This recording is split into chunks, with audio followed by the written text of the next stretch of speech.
Sean todos bienvenidos a En el Corazón de Aztlán con Ciro Rebollar Rodríguez. Episodio 1x30, Vencer o Morir. Hola nuevamente a todos, espero que se encuentren muy bien.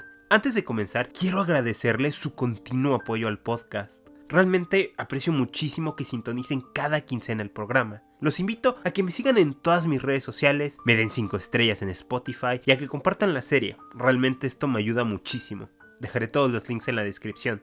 También quiero disculparme con todos ustedes por la calidad de mi voz en este episodio. Tengo una infección en la garganta, pero pues no quería dejarlos sin su dosis de En el Corazón de Aztlán. Y sin más preámbulos, comenzamos. En el capítulo anterior analizamos a detalle las consecuencias inmediatas de la decisión de fundar la Villarrica de la Veracruz. Asimismo, vimos el desplazamiento de la Armada Española a Quiahuiztlán, el lugar donde sería construido este nuevo pueblo. Curiosamente, esta travesía de 2 días se alargó al encontrarse con los Totonaca de Zempoala, uno de los 3 principales centros de esta civilización. Xicomecoatl, el señor de Zempoala, aunque mejor conocido para los castellanos como el Cacique Gordo, hizo explícito su desdén por los mexicas, además de explicar la situación política y militar del imperio, dejando muy en claro que él creía que una alianza entre distintas facciones podría derrotar definitivamente a Tenochtitlán. Terminamos el episodio con un acontecimiento muy importante, el arribo de cobradores de impuestos a Quiahuiztlán. Cortés convenció a su gobernante a que los aprisionara en un acto de rebeldía. El señor de la ciudad aceptó y tras una serie de eventos este pueblo se puso al servicio de Hernán, prometiendo levantar un enorme ejército para combatir a Moctezuma. El 28 de junio de 1519, con la lealtad de Quiahuiztlán asegurada y con el arribo de su flota, los españoles comenzaron la construcción de la Villarrica. Pues como se acordarán, hasta ahorita tan solo era una ficción jurídica y no un asentamiento real. Los planes para la nueva ciudad reflejaban lo que buscaban para el nuevo mundo. Una explanada central con una picota o árbol de la justicia, que básicamente era una columna de piedra ornamentada sobre la que se exponían los reos y las cabezas o cuerpos de los ajusticiados por la autoridad. Esta plaza estaría rodeada por imponentes edificios, como el ayuntamiento, el cuartel del ejército, una iglesia y obviamente una prisión. En su mente, cada uno de estos lugares era un símbolo de una sociedad, entre comillas, civilizada. Las fuentes no son explícitas en cómo se llevaron a cabo estas primeras construcciones, pero podemos suponer que tanto los indígenas que se habían unido a ellos en Zempoala como los siervos provenientes de Cuba cargaron con el peso de las obras. Al mismo tiempo que avanzaba este proyecto, una nueva embajada de Moctezuma, esta vez encabezada por un sobrino suyo, llegó a la Villarrica. Este devolvió el casco que habían tomado del soldado castellano y, siguiendo la condición de Cortés, venía cargado de oro. El embajador mexica le expresó el descontento del emperador por haberse quedado con tan malvados seres como los de Zempoala, pero que frenó sus impulsos bélicos, pues Cortés se había mostrado bastante amable al liberar a 2 recaudadores y evitar la muerte del resto. Hernán, visiblemente satisfecho, reiteró su intención de avanzar a Tenochtitlán y entrevistarse con el gran Moctezuma. Ante la insistencia, la posición mexica se suavizó con respecto a la de Teotlili unas semanas antes, y el sobrino de Moctezuma indicó que no sabía cuándo sería posible una reunión entre ambos, pues el Tlátani estaba algo enfermo y ocupado con algunas guerras y negociaciones, pero que estaba seguro de que eventualmente podrían conocerse. Con respecto de ir a la capital, tan solo le dijo que debía viajar lentamente y que cuidara su salud en la travesía. Tras el intercambio, los mexicas fueron alojados en una rústica construcción, mucho más humilde de lo que acostumbraban los representantes imperiales. Mientras tanto, Hernán envió un mensaje secreto al señor de Quiahuiztlán, diciéndole que, de ahora en adelante, quedaba libre de todo vasallaje al emperador mexica. Además, le explicó que dejaría ir al resto de los recaudadores. Por favor, no te enojes. El señor de Quiahuiztlán tan solo respondió que él haría lo que su capitán considerara pertinente. Precisamente aquí podemos ver uno de los talentos de Hernán, la diplomacia. Con la asistencia de Marina podía comunicarse claramente con las distintas facciones indígenas y ante tan delicada situación lograba contentar o al menos no alienar tanto a los totonacas, que eran sus aliados, como a los mexicas, que eran la fuerza hegemónica de la náhuac. Esta capacidad para balancear distintos intereses será la fundación de sus éxitos. Pero bueno, rápidamente los de Quiahuiztlán corrieron la voz de que un señor proveniente de más allá del mar había venido a liberarlos del tributo mexica. Con este mensaje, esparciéndose como un fuego salvaje, la región entera se preparó para una insurrección. Los emisarios mexicas, que todavía no tenían conocimiento de la rebelión totonaca, partieron súper contentos de la Villarrica. Desafortunadamente para ellos, su alegría se agrió bastante rápido cuando se dieron cuenta de lo que realmente había ocurrido. Inmediatamente se refugiaron en Tizapancingo, lugar donde había una pequeña guarnición mexica. Este contingente comenzó a atosigar a los totonacas, destruyendo sus sembradíos e intentando frenar todo. Rumores de que estaban preparando un enorme ejército para aplastar a los totonaca se filtraron por toda la región, endureciendo aún más la resistencia. Ante esta posibilidad, Xicomecoatl, el cacique gordo, envió un mensaje de auxilio a Hernán Cortés. El caudillo, probablemente sorprendido de lo rápido que había escalado la situación, salió inmediatamente con su tropa. Tras recoger un contingente de nativos de Zempoala, el ejército aliado llegó a las afueras de Tizapancingo. La guarnición mexica emergió valientemente de la ciudad, completamente vestidos con sus atavíos de guerra. Sin embargo, tras una breve escaramuza, estos huyeron del lugar. La caballería española intentó cortarles la retirada, pero el poblado estaba sobre una colina rocosa, por lo que fallaron. Pese a esto, la ciudad había caído. Los de Zempoala y algunos hombres de Cortés intentaron saquear la ciudad, pero Hernán rápidamente los detuvo, diciendo que ellos eran el ejército real de Carlos y que robar lo hallado ahí era como robarle al propio rey. Su estrategia era clara, debía mostrarse a sí mismo como un líder benevolente. Saquear un poblado que se había rendido sería una forma de instantáneamente perder el favor de posibles aliados, aunque ojo, con el avance de su ejército irá abandonando esta política.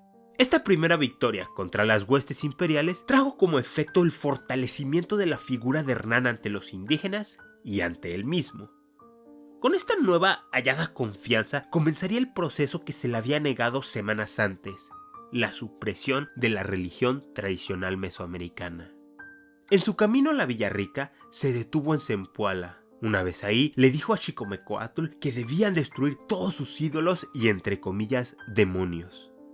Naturalmente, el cacique gordo protestó esta acción, a lo cual Hernán tan solo respondió ominosamente que, si desobedecía, lo ejecutaría. El señor de Zempoala se doblegó. Con él fuera del camino, los soldados castellanos desataron su furia contra las figuras de los dioses antiguos, arrojándolos desde la cima de los basamentos. Los nativos quedaron en shock ante tal acción, y los observadores comenzaron a clamar con amargura, pidiendo perdón a sus dioses por no haberlos protegido. Los guerreros de Zempoala no se quedaron de brazos cruzados, lanzándose con furia contra los españoles. Sin embargo, Xicomecoatl los detuvo súbitamente. De esta manera, los castellanos prosiguieron sin interrupción con su cometido, siendo los, entre comillas, ídolos, reemplazados por crucifijos e imágenes de la Virgen María. Los sacerdotes totonacas fueron obligados a cortarse el cabello, acción que fue llevada a cabo con mordaz satisfacción por parte de los castellanos. Finalmente, una improvisada misa fue dada desde el nuevo templo católico. Los de Zempoala estaban conmocionados por lo acontecido, porque ellos, que habían ganado la batalla, debían sufrir la pérdida de sus dioses.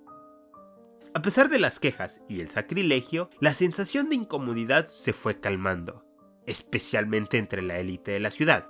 En su mente, que era una pequeña misa por la libertad de no pagar tributos a Moctezuma. Al final del día, aquello tan solo era un show. En cuanto los castellanos cumplían sus objetivos, podrían volver a sus dioses sin pena ni contratiempos. ¿Qué podría salir mal? Con esto resuelto, Xicomecoatl le ofreció a 8 mujeres, entre ellas a su sobrina rica y poco agraciada, para que se casasen con los tenientes de Cortés y forjaran una, entre comillas, unión generacional. Hernán aceptó con la condición de que éstas se bautizaran. Como dato curioso, Cortés le dio el nombre de Catalina a la sobrina poco agraciada, el mismo nombre de su esposa. Tomen esa información como quieran. Pero bueno, después de los bautizos repartió a estas mujeres entre sus capitanes. Ojo, tanto en Europa como en Mesoamérica, el rol de la mujer y su estatus era similarmente malo, aunque obviamente siempre había excepciones. Pero bueno, a su amigo Portocarrero le dio la mano de Francisca, que es descrita como la mujer más guapa del grupo. De esta manera, Portocarrero se separó definitivamente de Doña Marina. El 1 de julio, el ejército cortesiano finalmente volvió a la Villarrica. Para su sorpresa, uno de los barcos que se había separado del resto desde su salida en Cuba había llegado al puerto. La nave, piloteada por Francisco Salcedo, traía consigo 60 soldados y 10 caballos. Los refuerzos fueron muy apreciados por Cortés. No obstante, Salcedo también traía inquietantes noticias del Caribe. Como he mencionado a lo largo de la serie, el gobernador de Cuba, Diego Velázquez, había estado ya un buen rato cabildeando en la corte de Castilla para ser nombrado adelantado de Yucatán, un título que en pocas palabras le daría el derecho de conquistar, poblar y explotar aquellas tierras. Pues finalmente en mayo la corona se lo había otorgado. Esto ponía en serio peligro la autoridad de Hernán Cortés y daba fuerza a la facción velasquista. Esto convenció a Hernán de que debía enviar su propia delegación para conseguir el favor de Castilla. En consecuencia, mandaría de vuelta a España a su fiel amigo Portocarrero y al no tan fiel pero talentoso Montejo, como referencias al que sobornó con los 2,000 pesos. Portocarrero en particular era una elección inspirada, pues este tenía varios contactos en la corte que le aseguraban al menos un pie en la puerta. Al igual que estos dos hombres, enviaría una serie de importantes documentos, muchos de los cuales están perdidos, y tesoro. De hecho, gran parte de las riquezas que habían ido consiguiendo a lo largo de esta primera parte de la expedición fueron enviadas a España. Inclusive se cree, aunque es solo una teoría, que el famoso penacho que actualmente está en Viena podría haber llegado por este medio. En las cartas enviadas al rey, todas probablemente escritas por Hernán y sus asesores, aunque algunas iban en nombre del ayuntamiento, se explica cómo los miembros de la expedición habían decidido fundar la Villarrica y que el cabildo había electo a Cortés como su comandante. Naturalmente, pedían que Carlos confirmara estos nombramientos. Asimismo, solicitaban al rey que iniciara un juicio de residencia contra Diego de Velázquez por sus abusos en el Caribe y que no le concediera el título de adelantado, y en caso de que ya se lo hubiera dado, que lo revocara. Aparte de estas peticiones, incluyó una descripción de su viaje, de los totonacas y una mención de que planeaba marchar hacia la capital del reino mexica para capturar a su gobernante. En resumen, quería justificar sus acciones y mantener su posición.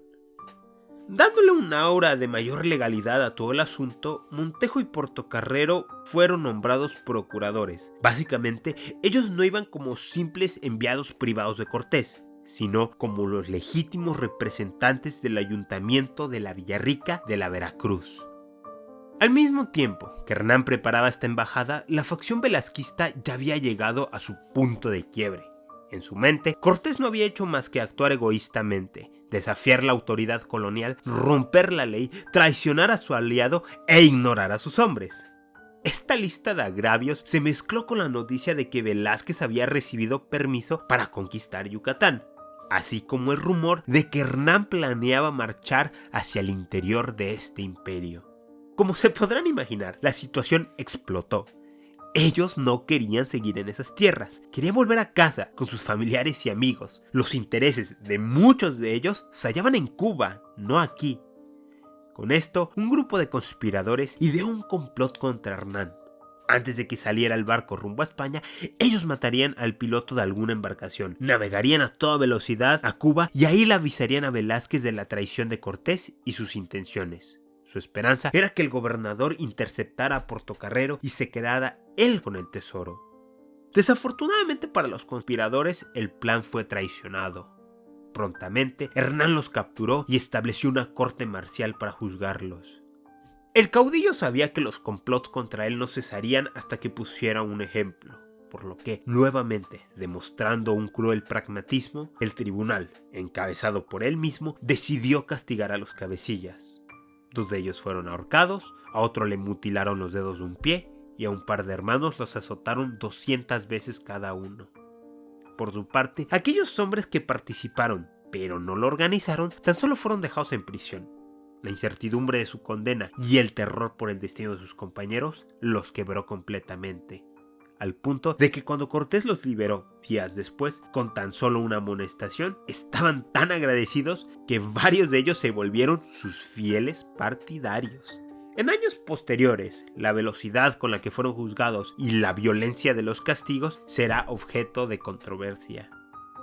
Pero bueno, un aura de opresivo temor se extendió por el campamento español, especialmente porque Hernán decidió dejar la horca armada a la vista de todos, algo así como un visceral recordatorio.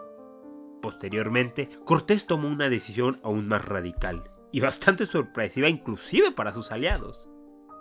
El caudillo sabía que pese a los meses que habían estado juntos, aquella expedición difícilmente podía ser llamada un equipo unificado. Y pese a sus brutales acciones, nada garantizaba que otros no se levantaran en su contra, o buscaran abandonarlo y regresar a Cuba. En consecuencia, Hernán probablemente sobornó a los maestres y pilotos de 9 de sus 11 naves, para que dijeran que éstas estaban en terribles condiciones. Después, sistemáticamente desmontó estos navíos, extrayendo todo aquello que pudiera aprovecharse. Finalmente, los barcos fueron encallados en la playa o hundidos en el mar, básicamente dejándolos completamente inutilizables. Con esto, el caudillo buscaba ahogar cualquier esperanza de volver a casa y dejarles en claro a todos los presentes que no quedaban alternativas más que las de avanzar y vencer o retroceder y morir. Hernán Cortés, sabiendo que debía levantar la moral, se dirigió a sus hombres. En este discurso el conquistador pintó un escenario en el que ellos eran los elegidos de Dios para señorear aquellas tierras en nombre del rey y que su misión era un mandato divino, etcétera, etcétera, etcétera. No sabemos qué tan efectivo fue. Sin embargo, muchos de los hombres que iban en la expedición tenían sus futuros prospectos atados al éxito de la misión, por lo que estaban entusiastas en adentrarse en aquellas tierras. El 16 de julio de 1519, Portocarrero y Montejo salieron en una de las naves que no fue destruida rumbo a España, y Hernán terminó con sus preparativos para su marcha rumbo a Tenochtitlán. Lo más importante en ese momento era asegurar a la Villarrica, no de ataques indígenas, sino de una posible nueva expedición cubana. A este efecto, dejó a uno de sus principales aliados con 150 hombres para defender su posición y recibió una promesa de los señores totonacas que estos proveerían de alimentos a la Villarrica.